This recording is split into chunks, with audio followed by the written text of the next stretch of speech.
اعوذ باللہ من الشیطان الرجیم بسم اللہ الرحمن الرحیم قل انما ادعو ربی ولا اشرک به احدا۔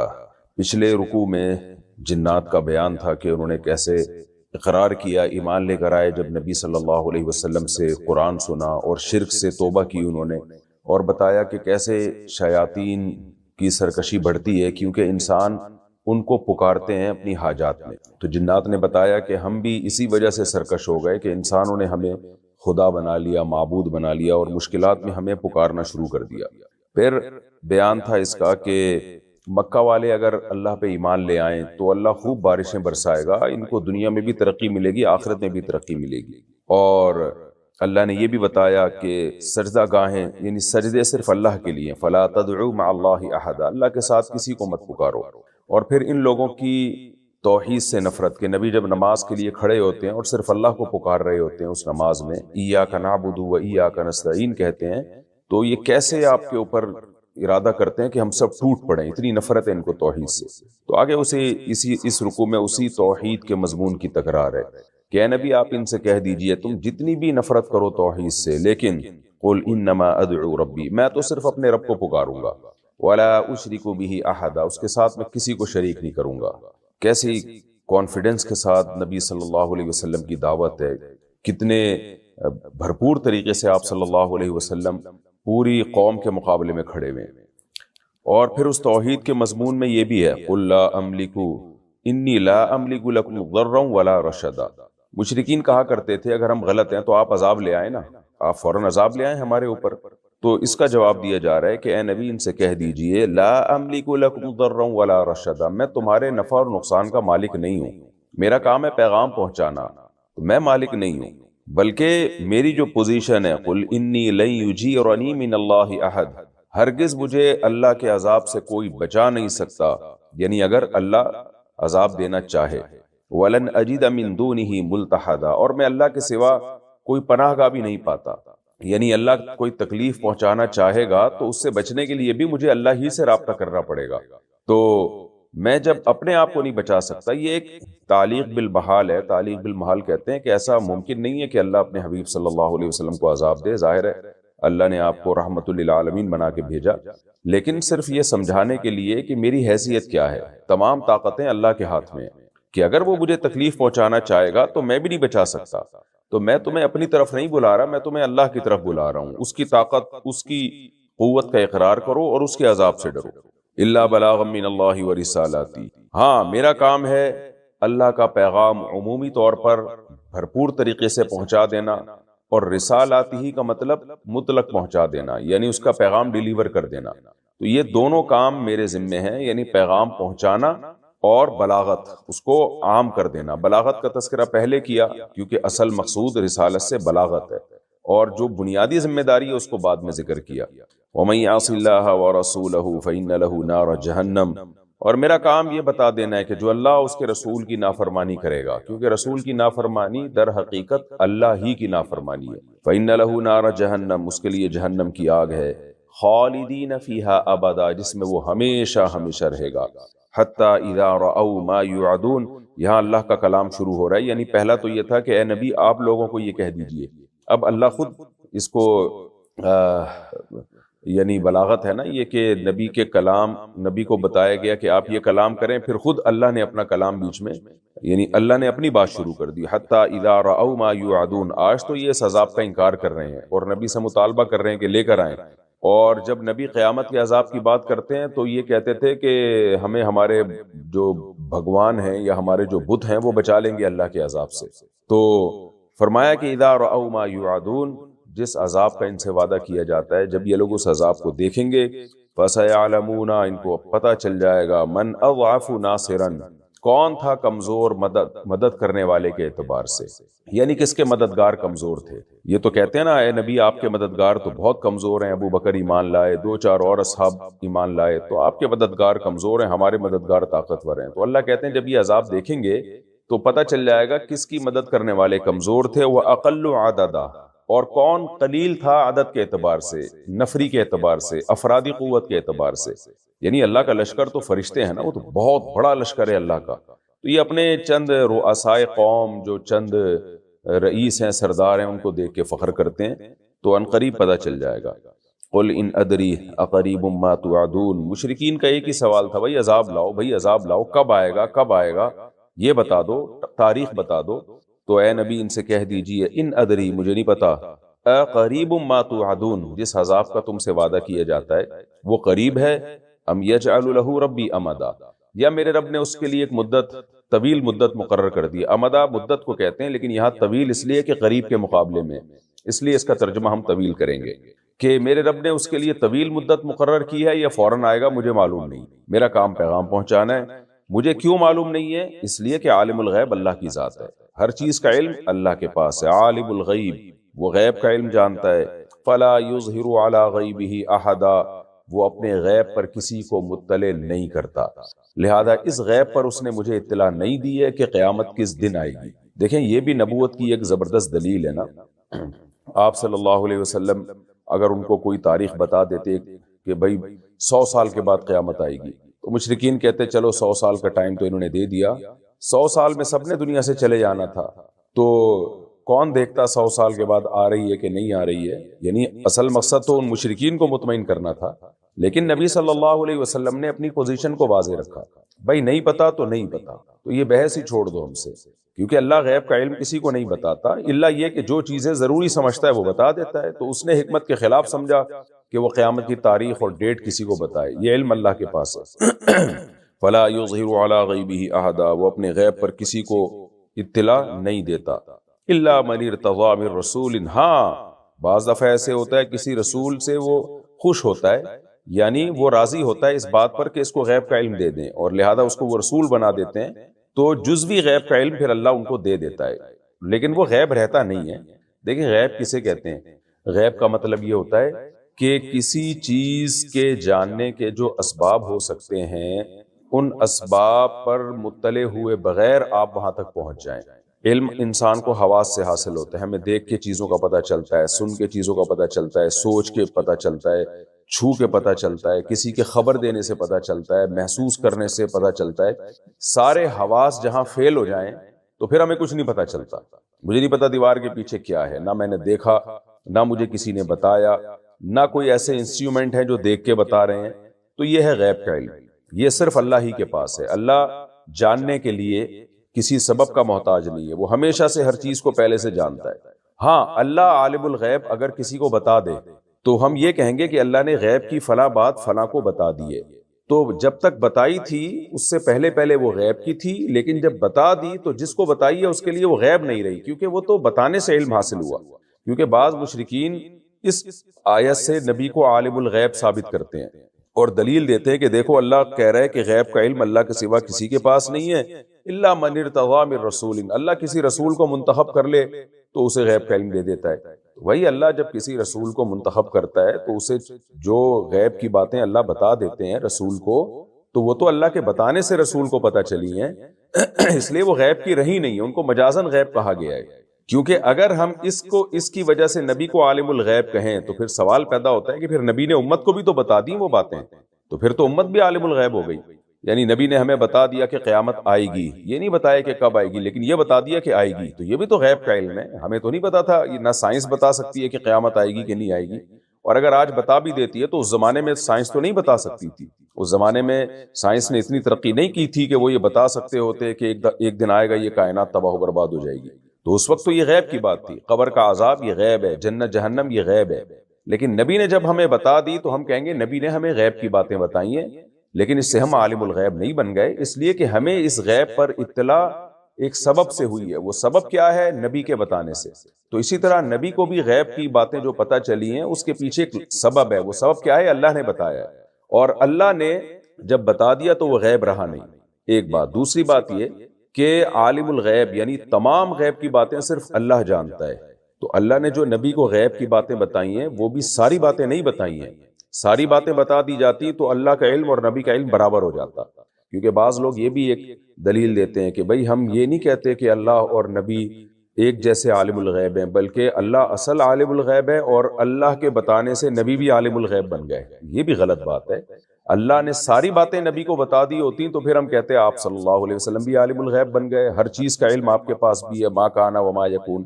لیکن یہ بات قرآن کے خلاف ہے. قرآن کہتا ہے کہ نہیں، قیامت کا علم کسی کے پاس نہیں ہے. تو اور اے نبی آپ بتا دیں میں اپنے نفع نقصان کا مالک نہیں ہوں.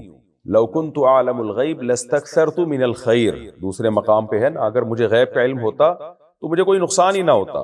وما مسنی السوء، لیکن ہم دیکھتے ہیں نبی صلی اللہ علیہ وسلم کو بہت سے مواقع پہ نقصان بھی ہوا، کیونکہ آپ کو نہیں پتا تھا کل کیا ہونے والا ہے، غزوہ احد میں کس طرح سے شکست ہونے والی ہے وقتی طور پر، اور کیا کس وقت کیا حادثات ہونے والے ہیں. تو یہ سب اس بات کی علامت ہے کہ نبی کو اللہ نے ضروری باتوں کا علم تو دیا تھا جن کا غیب سے تعلق تھا، لیکن ہر بات بتا دیو، ما کان وما یکون، جو کچھ ہو رہا ہے جو کچھ ہو چکا ہے سب بتا دیا.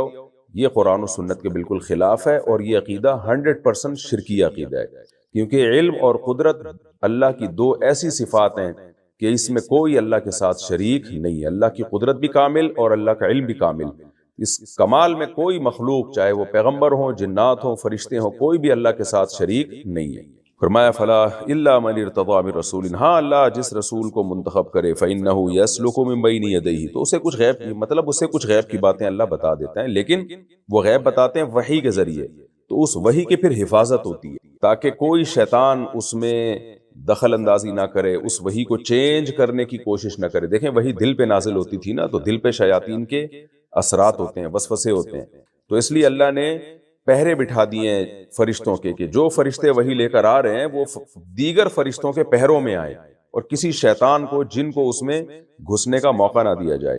فرمایا فَإِنَّهُ يَسْلُكُ مِن بَيْنِ يَدَيْهِ وَمِن خَلْفِهِ رَصَدًا، تو اللہ چلا دیتا ہے پیغمبر کے سامنے بھی اور پیچھے بھی. یہ کنایا ہے، یعنی چاروں طرف سے رصدا، پہرے دار. پہرے دار یسلکو کا معنی داخل کرنا بھی ہوتا ہے، پہرے دار داخل کر دیتا ہے. کیوں داخل کر دیتا ہے؟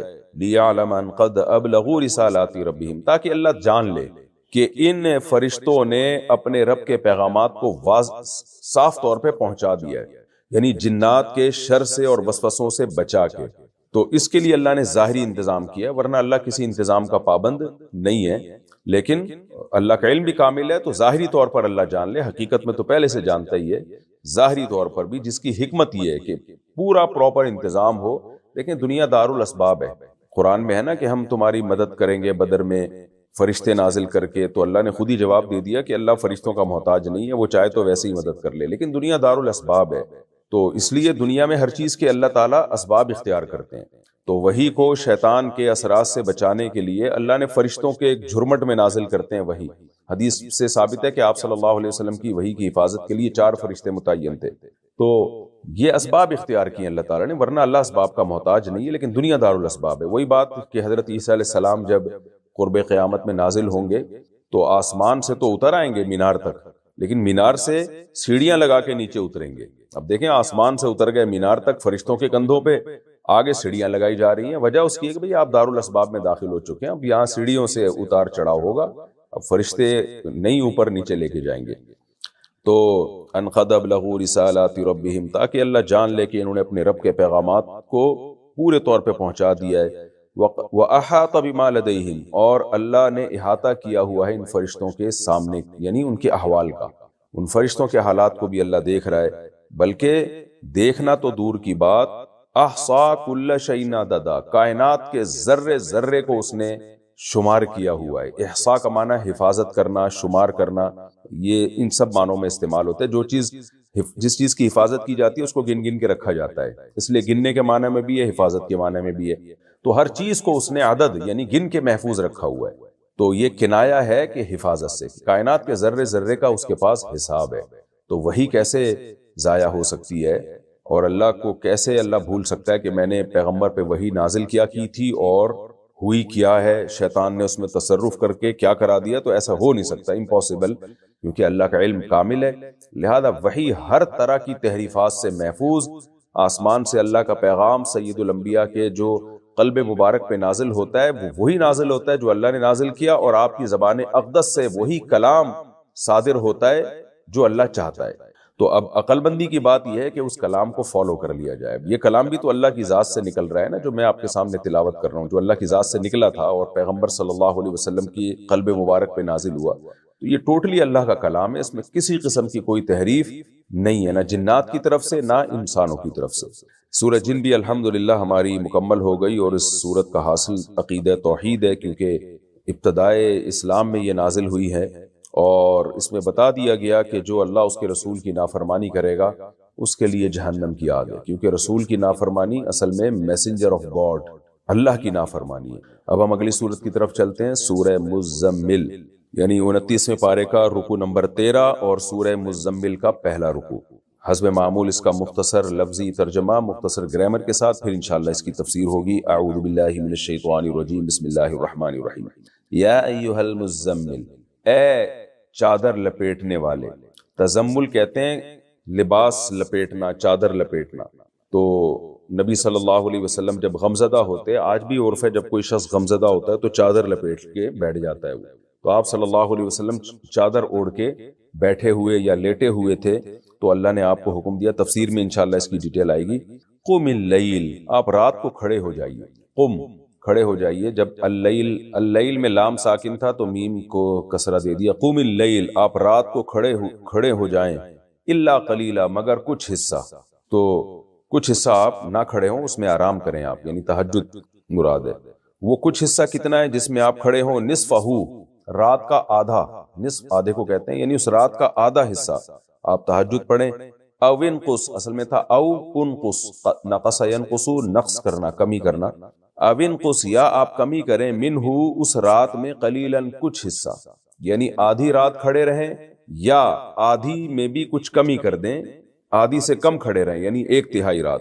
او زد علیہ، یا اضافہ کر دیں اس آدھی پہ بھی، زیادہ یزیدو کا معنی اضافہ کرنا، او زد علیہ، او کا مطلب یا، زد علیہ، اس آدھی پر بھی اضافہ کر دیں آپ، یعنی 2/3۔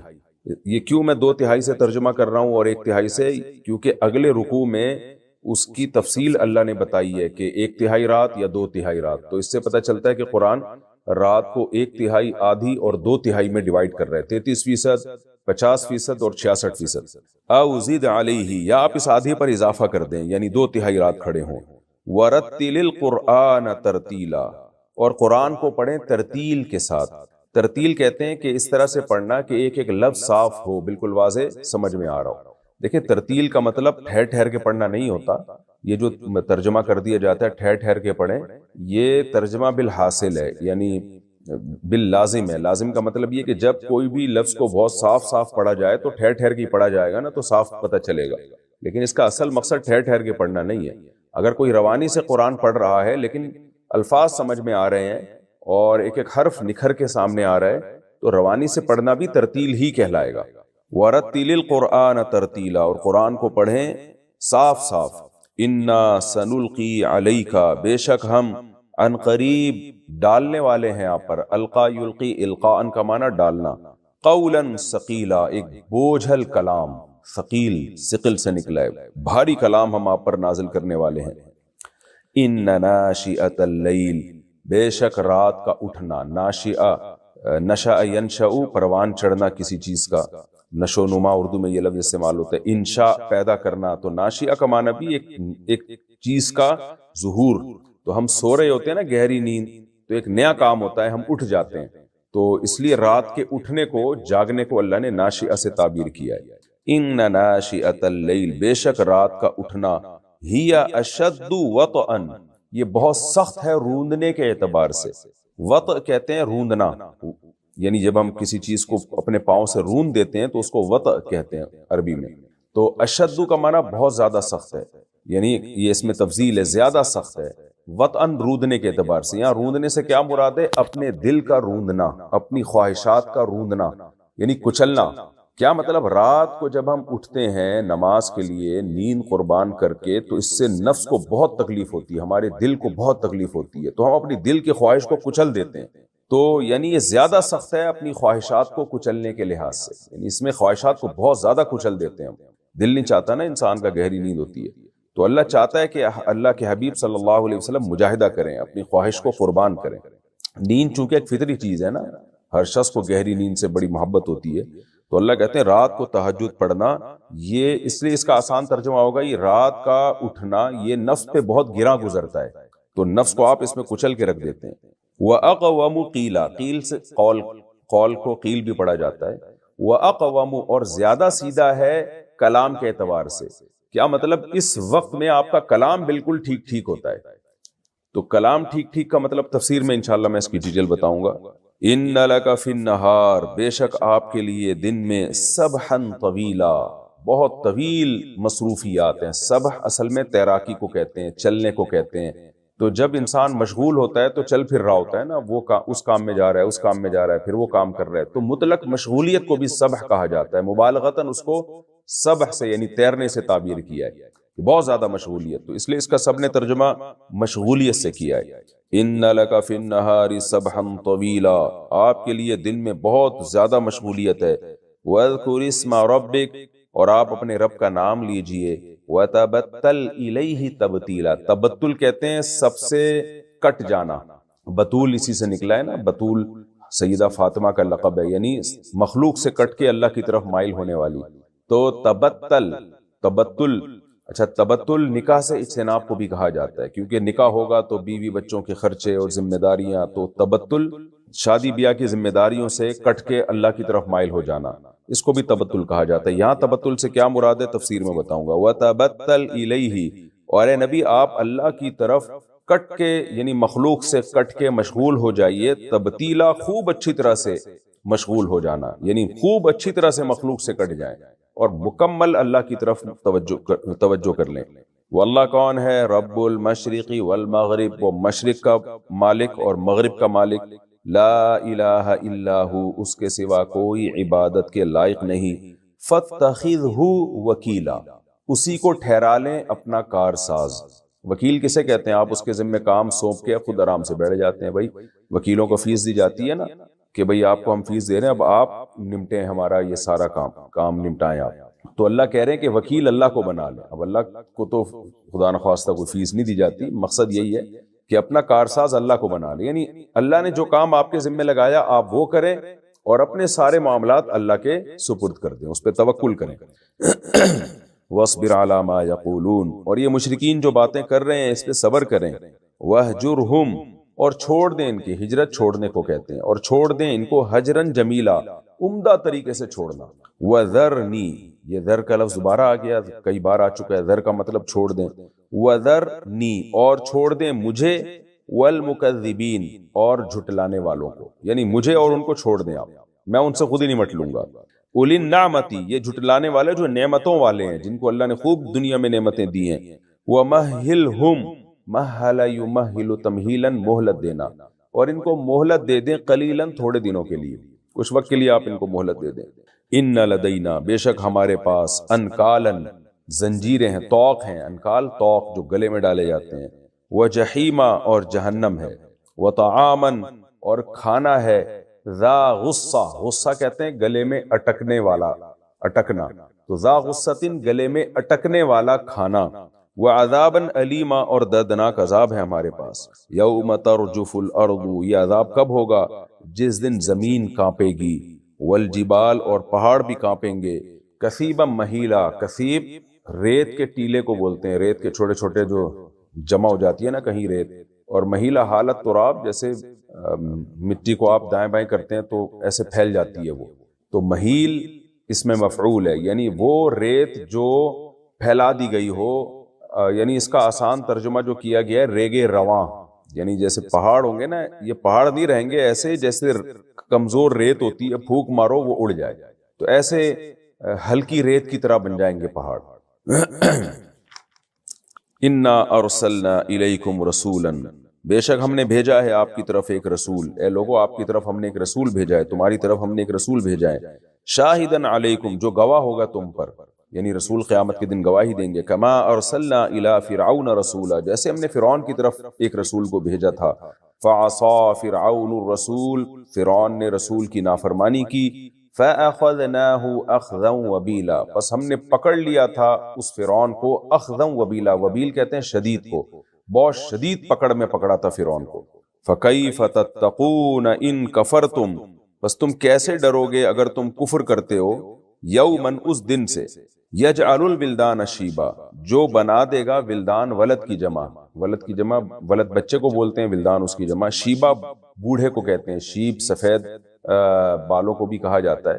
تو یوم یعنی کیف تتقون ان کفرتم، اگر تم کفر کرو گے تو کیف تتقون یوما، تم کیسے بچ پاؤ گے اس دن سے، یہاں ڈرنا نہیں بلکہ بچنے کے معنی میں ہوگا، کیسے بچ پاؤ گے اس دن سے، یجعل الولدان شیبا، جو بچوں کو بوڑھا کر دے گا، یعنی اس دن کی شدت ایسی ہوگی جو بچوں کو بوڑھا بنا دے۔ السماء منفطر بہ، آسمان پھٹ جائے گا بھی اس دن، یہ با بمانا فی کے ہے یا با سببیہ ہے، یعنی اس دن کی وجہ سے آسمان پھٹ جائے گا۔ کان وعدہ، بے شک ہے اللہ کا وعدہ، مفعولا، ہو کر رہے گا۔ مفعول جس کام کو کیا جائے اس کو مفعول کہا جاتا ہے، فعل کا مطلب کرنا، مفعول وہ کام جو کیا جائے، یعنی اللہ کا وعدہ ایسا ہے جو ہو کیا جائے گا، جو ہو کے رہے گا۔ ان ہذہ تذکرہ، بے شک یہ باتیں نصیحت ہیں، فمن شاء، پس جو چاہے، اتخذ الی ربہ سبیلا، وہ اپنے رب کے پاس راستہ بنا لے، یعنی رب تک پہنچنے کا راستہ بنا لے، یعنی نیک اعمال اختیار کر لے۔ یہ سورہ مزمل کا پہلا رکوع تھا، اس کا مختصر لفظی ترجمہ ہو چکا۔ دوسرے رکوع جو سورہ مزمل کا دوسرا رکوع ہے اس کا ترجمہ و تفسیر بھی میں ابھی کیے دیتا ہوں، کیونکہ یہ دوسرے اور پہلا رکوع کے مضامین ایک جیسے ہیں، پھر پوری سورہ مزمل کی تفسیر ایک ہی ساتھ انشاءاللہ میں شروع کر دوں گا۔ ان ربک یعلم انک تقوم، بے شک تیرا رب جانتا ہے کہ آپ کھڑے ہوتے ہیں، ادنا من ثلثی اللیل، دیکھیں ثلث کہتے ہیں 1/3 کو، 33.33%، تو ثلثینی 2 ثلث یعنی 66.66%، 2 تہائی۔ ثلثی کے بعد اللیل آ گیا تو نون گر گیا، یعنی مضاف ہو گیا نا، تو ثلثی اللیل، ایک رات کے 2 تہائی۔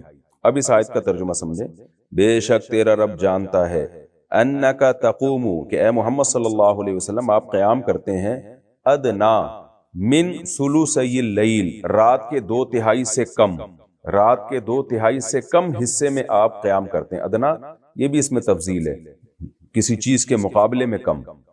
وَنِصْفَهُ، اور آپ قیام کرتے ہیں نصفہ، اس رات کی ایک نصف، یعنی رات کا نصف، آدھی رات۔ وَثُلُثَهُ، اور رات کا 1 تہائی، یعنی اللہ یہ بات جانتا ہے کہ آپ 2 تہائی سے کم اور 1 تہائی اور 1 ثلث، دوبارہ ترجمہ کر دیتا ہوں، بے شک آپ کا رب جانتا ہے کہ آپ قیام کرتے ہیں 2 تہائی رات سے کم کم، اور آدھی رات بھی، اور 1 تہائی رات بھی، یعنی کبھی آپ 2 تہائی رات سے تھوڑا سا کم قیام کرتے ہیں، اور کبھی آپ آدھی رات قیام کرتے ہیں، اور کبھی آپ 1 تہائی رات قیام کرتے ہیں۔ وَطَائِفَةٌ مِّنَ الَّذِينَ مَعَكَ، اور ایک جماعت جو ان لوگوں میں سے ہے جو آپ کے ساتھ ہیں، یعنی آپ کے ساتھ جو ایمان لانے والے لوگوں میں سے ایک جماعت، یعنی وہ بھی یہ کام کرتی ہے۔ جب آپ تہجد پڑھتے ہیں تو کبھی آدھی رات، کبھی 2 تہائی سے تھوڑا سا کم، اور کبھی 1 تہائی رات، آپ بھی قیام کرتے ہیں، اور جو آپ کے ساتھ ایمان لانے والے لوگ ہیں ان میں سے بھی ایک طائفہ، ایک جو چھوٹی سی جماعت ہے وہ بھی آپ کے ساتھ رات کو قیام کرتی ہے۔ واللہ یقدر اللیل والنہار، اور اللہ ہی ہے جو رات اور دن کے اندازے لگاتا ہے، یعنی رات اور دن کا پورا اندازہ کہ کتنی لمبی رات ہوگی، اس کا 1 تہائی کتنا ہوگا، آدھا کتنا ہوگا، 2 تہائی کتنا ہوگا، تو رات اور دن کے یہ پوری صحیح کلیکشن اللہ ہی کرتا ہے۔ علم ان لن تحصوہ، اللہ یہ بات جانتا ہے کہ لن تحصوہ، تم اس کو شمار نہیں کر سکتے۔ احصاء یحصی، احصاء کا معنی شمار کرنا، حفاظت کرنا، یہ پہلے میں اس لفظ کے بارے میں کئی بار بتا چکا ہوں۔ تو لن تحصوہ، تم ہرگز اس کا اندازہ نہیں لگا سکتے، یعنی اللہ یہ بات جانتا ہے، تم پوری کیلکولیشن نہیں کر سکتے کہ آدھی رات کب کمپلیٹ ہو رہی ہے، 2 تہائی رات کب کمپلیٹ ہو رہی ہے۔ اس زمانے میں آلات نہیں تھے نا راتوں کو ناپنے کے اور جانچنے کے، گھڑیاں نہیں تھی۔ فتاب علیکم، پس اللہ نے تم پر رجوع کیا، یعنی تمہیں یہ لفظ جب اس وقت بھی استعمال ہوتے جب کوئی سہولت دی جا رہی ہوتی ہے، کوئی حکم منسوخ کیا جا رہا ہوتا ہے، تو تاب علیکم، اللہ نے تم پر متوجہ ہوا، لہذا اب اللہ حکم دے رہا ہے، فقرؤوا ما تیسر من القرآن، پس تم قرات کرو ما، اتنی مقدار، تیسر جو آسان ہو، من القرآن، قرآن کی، جتنی آسانی سے تم تلاوت کر سکتے ہو کر لو۔ آدھی رات 1 تہائی کا حکم نہیں ہے، تفسیر میں ڈیٹیل آئے گی انشاءاللہ۔ علم ان، اللہ جانتا ہے، کیا جانتا ہے؟ ان سیکون، یہ بات جانتا ہے کہ سیکون منکم مرضی، تم میں سے کچھ لوگ مریض ہوں گے، مریض کی جمع مرضی، وآخرون، اور کچھ دیگر، آخر یعنی اس کے علاوہ کچھ لوگ ہوں گے یضربون فی الارض، جو زمین میں چلیں گے پھریں گے، سفر کریں گے. ضرب فی الارض زمین میں سفر کرنے کو بھی کہتے ہیں، زمین میں سفر کریں گے. یبتغون من فضل اللہ، جو اللہ کی روزی تلاش کر رہے ہوں گے، یعنی ملازمت کریں گے، تجارت کریں گے. وآخرون، اور کچھ دیگر ایسے ہوں گے یقاتلون فی سبیل اللہ، جو اللہ کے راہ میں لڑ رہے ہوں گے. فقرؤوا ما تیسر منہ، پس پڑھ لیا کرو اتنا قرآن جو تمہیں آسان لگے. تیسرہ جو آسان ہو، منہ اس قرآن میں سے. وَأَقِيمُوا الصَّلَاةَ، لیکن نماز قائم کرتے رہو. وَآتُوا الزَّكَاةَ، اور زکوٰۃ دیتے رہو. وَأَقْرِضُوا اللَّهَ، اور اللہ کو قرضہ دیتے رہو. قرضاً حسنا، قرض حسن. قرض حسن کسے کہتے ہیں؟ وہ قرض جو خالصتاً اخلاص کی بیس پہ ہو، جس میں صرف اللہ کی رضا مقصد ہو. وَمَا تُقَدِّمُوا، اور جو تم آگے بھیجو گے، قدم یقدموا، لِأَنفُسِكُمْ، اپنے فائدے کے لیے، اپنی ذاتوں کے لیے. من خیر، کوئی بھی خیر کی چیز، چاہے وہ عمل ہو چاہے وہ صدقہ ہو. تجدوہ عند اللہ، اسے پالو گے تم اللہ کے پاس. کیا پاؤ گے اس کو تم؟ ہوا خیرن واعظم اجرا، اس کو اس حال میں پاؤ گے، یعنی ایسا پاؤ گے کہ وہ بہتر بھی ہوگا اور اجر کے اعتبار سے بہت بڑا وہ بھی ہوگا، یعنی دنیا کے لحاظ سے بہتر، یعنی پہلے سے بہتر پاؤ گے اس کو. تفسیر میں ڈیٹیل آئے گی انشاءاللہ، اور اس کا اجر بھی زیادہ ہوگا. واستغفر اللہ، اور اللہ سے استغفار کرو، اپنے گناہوں کی معافی مانگو. ان اللہ غفور رحیم، بے شک اللہ معاف کرنے والا اور رحم کرنے والا ہے. یہ جو سورہ مزمل کے دونوں رکوع کا مختصر لفظی ترجمہ مختصر گرامر کے ساتھ ہو گیا. اب ہم سورہ مزمل کی تفسیر کی طرف چلتے ہیں. ہمارے پاس 8 منٹ باقی ہیں، 8 منٹ میں اللہ کرے پوری تفسیر ہو جائے. سورہ مزمل بالکل ابتدائے اسلام میں نازل ہونے والی صورتوں میں سے ہے. جب نبی صلی اللہ علیہ وسلم نے اقرأ بسم ربک الذی خلق کے بعد مشرکین مکہ کو دعوت دینا شروع کی، تو وہ دار الندوہ میں ان کا اجتماع ہوا. دار الندوہ وہ جگہ تھی جہاں یہ لوگ بیٹھ کے مشورے کیا کرتے تھے، عرب کے سردار. تو بیٹھ کے مشورہ کرنے لگے کہ یہ جادوگر ہیں یا ساحر ہیں یا مجنون ہیں، کیا ہے تمہاری کیا رائے ہے؟ تو اس پر اتفاق ہوا کہ بھئی یہ جادوگر ہیں، کیونکہ یہ دو محبت کرنے والوں میں جدائی ڈال دیتے ہیں. اب ایک گھر میں ایک شخص ایمان لے آیا، بیٹا ایمان لے آیا، تو باپ نے اس سے دشمنی کرنا شروع کر دی. تو دیکھو یہ تو محبتوں کو توڑ رہے ہیں، تو یہ جادوگروں کا کام ہوتا ہے. تو اس طرح کی باتیں کر رہے تھے. تو نبی صلی اللہ علیہ وسلم بہت غمزدہ ہوئے اور آپ چادر اوڑھ کے لیٹ گئے. تو یا ایھا المدثر اور یا ایھا المزمل، یہ دونوں صورتیں اسی موقع پہ نازل ہوئی. اس میں اللہ نے اپنے نبی صلی اللہ علیہ وسلم سے فرمایا یا ایھا المزمل، اے چادر اوڑھنے والے، قم اللیل، اٹھ اور رات کی نماز پڑھ. کیا مطلب؟ کہ غم کا علاج ہے اللہ سے لو لگانے میں، اللہ سے تعلق بنانے میں. نماز ہے نا جو صبر دلاتی ہے. وَاسْتَعِينُوا بِالصَّبْرِ وَالصَّلَاةِ، نماز اور صبر کے ذریعے اللہ سے مدد طلب کرو. تو اس میں تہجد کا نبی صلی اللہ علیہ وسلم کو حکم دیا جا رہا ہے کہ آپ تہجد پڑھیں تاکہ یہ غم آپ کے لیے ہلکا ہو جائے. اچھا، جب عرب میں عادت تھی اور اب بھی ایسا ہے کہ آپ کو جب بلایا جائے تو اگر آپ میں کوئی خاص صفت پائی جاتی ہے تو اس صفت کی طرف آپ کی نسبت کر کے بلانے کو محبت سمجھا جاتا تھا. جیسے سیدنا علی رضی اللہ تعالیٰ عنہ ایک دفعہ مٹی میں لیٹے ہوئے تھے زمین پہ، تو آپ کے مٹی لگی ہوئی تھی، تو نبی نے آپ کو ابو تراب کہہ کے خطاب کیا، اے مٹی والے. کیونکہ جب نبی خطاب کر رہے تھے اس وقت آپ کے جسد اطہر سے مٹی لگی ہوئی تھی حضرت علی کے. تو آپ نے ان کو کیا کہا؟ ابو تراب، مٹی والے. تو جب خطاب کیا تو مٹی کے ساتھ آپ کی باڈی ٹچ تھی. تو عربوں میں عادت تھی کہ جب ہم خطاب کر رہے ہیں تو جو جس کام میں مشغول ہے اس کی نسبت اس کی طرف کی جائے. تو یہ محبت سمجھی جاتی تھی. حضرت علی کو یہ کنیت اتنی پسند آئی کہ ساری زندگی کے لیے انہوں نے اپنی یہ کنیت رکھ لی، ابو تراب. تو اسی طرح نبی صلی اللہ علیہ وسلم پہ جب یہ آیتیں نازل ہوئی تو آپ چادر اوڑھ کے بیٹھے ہوئے تھے غمزدہ. تو اللہ نے آپ کو چادر اوڑھنے والے سے ہی تعبیر کیا. تو یہ محبت کا ایک طریقہ ہے، محبت کے اظہار کا. اے چادر اوڑھنے والے، قم اللیل الا قلیلا، آپ کھڑے ہو جائیں رات کو مگر تھوڑا حصہ. یہ جب سورہ مزمل کا جو پہلا رکوع ہے، جمہور مفسرین اس طرف گئے ہیں کہ اس میں اللہ نے نبی پر اور پوری امت پہ تہجد کو فرض کیا، کیونکہ صحابہ کرام اس وقت بہت قسمہ پرسی کی حالت میں تھے، بہت زیادہ غمزدہ تھے، تو سب پہ تہجد فرض ہوئی ہے.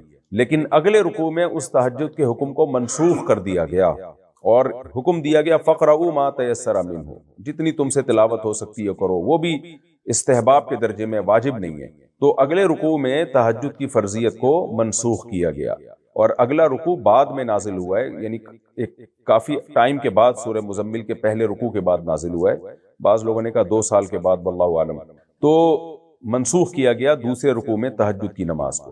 عام امت کے لیے تو منسوخ کر دیا گیا، یعنی اس کی فرضیت کو، سنت ہونا تو ابھی بھی باقی ہے، ثواب ہے بہت زیادہ، لیکن فرضیت منسوخ ہو گئی۔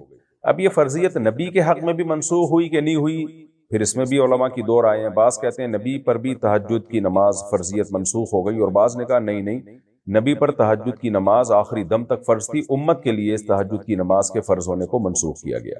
تو شروع میں جب تہجد فرض ہوئی تو یہ آیتیں نازل ہوئیں، یا ایھا المزمل، اے چادر اوڑھ کر لیٹنے والے، اے چادر اوڑھنے والے، قم اللیل الا قلیلا، آپ رات کو کھڑے ہو جائیں کچھ حصے کے بغیر، یعنی کچھ حصہ آرام کیجیے۔ تو کتنی دیر آپ کھڑے ہو جائیں؟ نصفہ، آدھی رات، یعنی آدھی رات تک آپ نماز پڑھیں۔ او انقص منہ قلیلا، یا اس آدھی سے کچھ حصہ کم کر لیں۔ وہ کم کر کے کتنا حصہ بنے گا؟ ثلثہ، ایک تہائی۔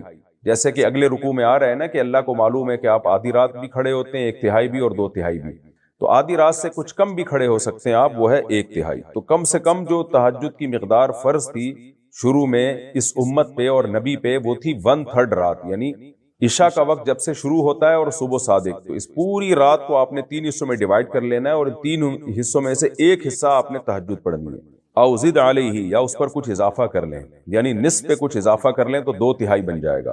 ورتل القرآن ترتیلا، اور اس تہجد میں کرنا کیا ہے؟ قرآن کو صاف صاف پڑھنا ہے آپ نے۔ تو تہجد کی مشروعیت کی جو بنیاد ہے وہ ہے تلاوت قرآن، تو قرآن کی تلاوت کرنی ہے اس میں آپ نے۔